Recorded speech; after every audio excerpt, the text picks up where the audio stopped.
Affordable housing versus strong property values, the difficult paradox. Affordable housing and strong property values, two goals every community claims to want. But what happens when values collide? Because here's the paradox. You can't make homes more affordable without making someone's investment worth less. And yet, we keep promising both. Let's be clear. Everyone wants a stable neighborhood, safe streets, and rising home equity, but we also want young families to have a chance to own homes. We want teachers, nurses, and police to be able to live near where they work. The problem is, in the real world, housing operates on market logic, and markets have a simple rule. If property values keep rising, then the days of housing affordability really won't return. So this isn't just a housing issue, it's a question of whose interests we prioritize, homeowners' current wealth or the next generation's ability to afford a home. Here's how it plays out. When home prices rise, homeowners are effectively wealthier. They can refinance, borrow, and spend. Local governments can collect higher property taxes, which lead to better schools, safer streets, and nicer parks. Asset owners win as long as prices keep rising. But for new buyers, renters, and essential workers, those same rising prices effectively frustrate their ability to buy and own a home. Each gain in home equity for one family becomes a financial barrier to home ownership for another. So the question becomes, who benefits from the current housing policy? Let's look at the math. To make homes affordable, price increases must slow down or even fall. But when that happens, homeowners get nervous, local budgets shrink, and developers stop building. That's why every affordable housing initiative quietly tries to avoid actually lowering prices.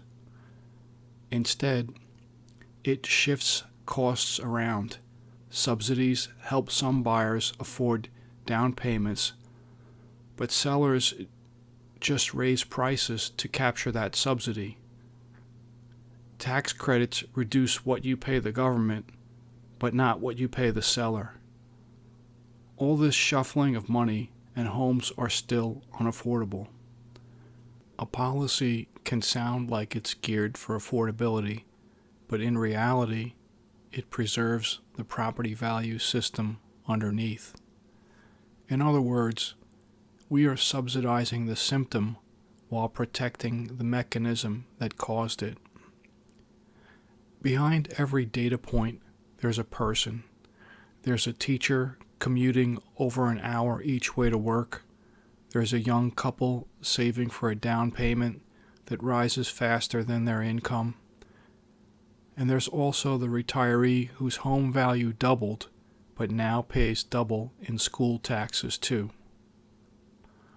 Homeowners are acting rationally, protecting their wealth.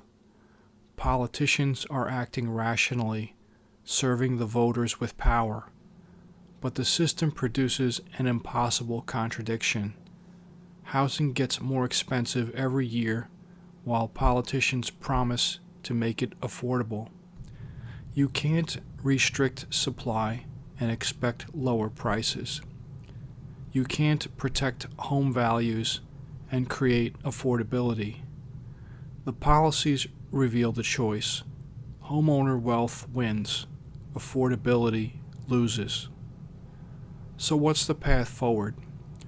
True solutions start by admitting the paradox.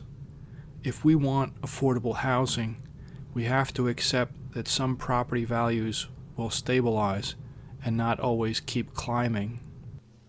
A different mindset would mean treating housing as infrastructure, as being essential like schools or roads, and not as a wealth-building tool.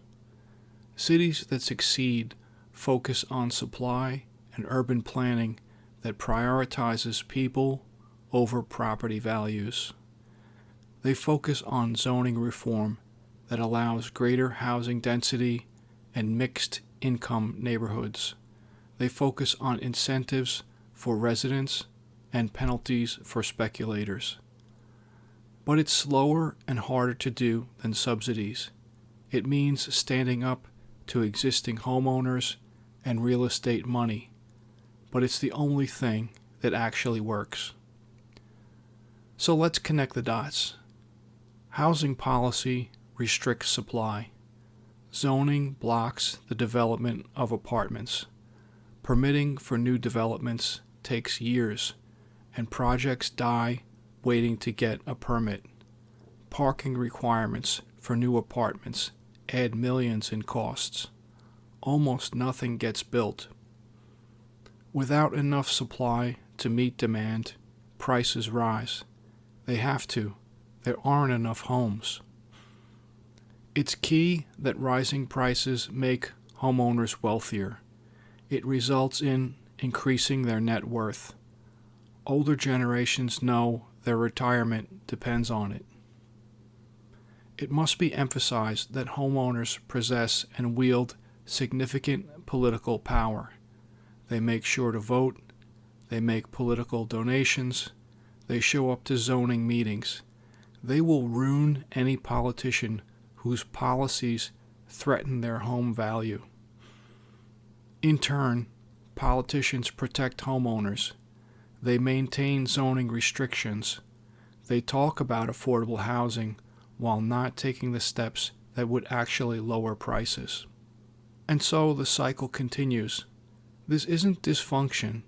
This is a system working exactly as it's designed to work. One group gets wealthier, another group gets priced out. Politicians serve groups with power, so when they promise you affordable housing and strong property values, now you know why both cannot occur. Understanding the game helps, and it gives one an intelligent way to approach it.